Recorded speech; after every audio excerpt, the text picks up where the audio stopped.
So hi viewers, welcome to my channel Susmit kitchens. আজকে আমি দেখাবো তোমাদের পাতাকপি বাটার একটা রেসিপি। এখানে আমি একটা পাতাকপি নিয়েছি। পাতাকপিটাকে এভাবে কুচিয়ে নিয়েছি, যতটুকু পারেন পাতলা করে কুচিয়ে নেবেন। এখানে বসিয়ে দিলাম আমি একটা কড়াই, দিয়ে দেবো কিছু পরিমাণ অয়েল। অয়েলটাকে কিছু সময়ের জন্য এভাবে গরম হতে রেখে দেবো। দেখো এখানে অয়েলটা গরম হয়ে এসেছে। দিয়ে দেবো এখানে শুকনো লঙ্কা। এখানে আমি 4টে লঙ্কা দিয়ে দিয়েছি।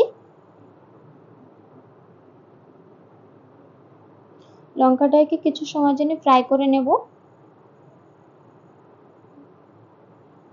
দেখো এখানে লঙ্কাটা ফ্রাই হয়ে গেছে প্রায়। লঙ্কাগুলোকে তুলে নেব। এই অয়েলের ভিতরে এখন এখানে দিয়ে দেবো আমি একটা পেঁয়াজ কুচি।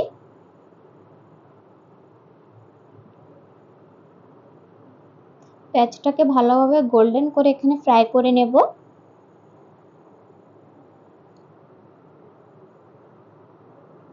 পেঁয়াজটাকে আমি এখানে 2 মিনিটের মতন ফ্রাই করব।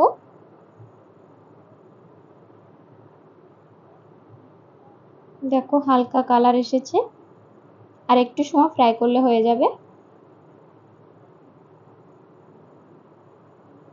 দেখো এখানে পেঁয়াজটা ফ্রাই হয়ে গেছে। দিয়ে দেবো কেটে রাখা পাতাকপি। পাতাকপিটাকে আমি ওয়াশ করে নিয়েছিলাম। এবার ভালোভাবে পেঁয়াজের সাথে কপিটাকে মিশিয়ে নেব।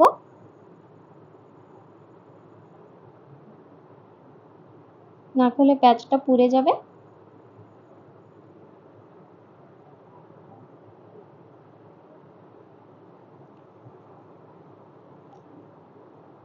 দিয়ে দেবো এখানে হলুদ পরিমাণ হিসাবে,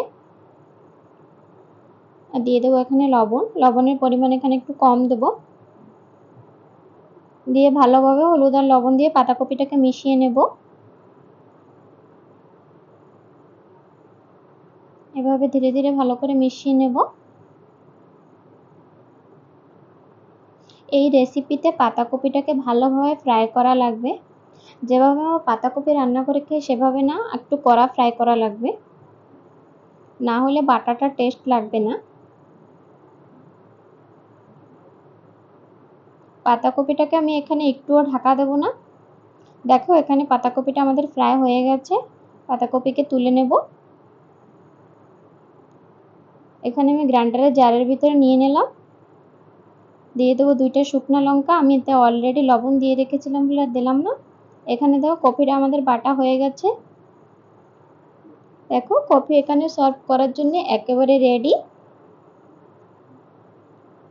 ভিডিওটা ভালো লেগে থাকলে লাইক অ্যান্ড সাবস্ক্রাইব। এভাবে আপনারাও ঘরেতে ট্রাই করেন অ্যান্ড কমেন্টে জানান কেমন হয়েছে পাতাকপি বাটা।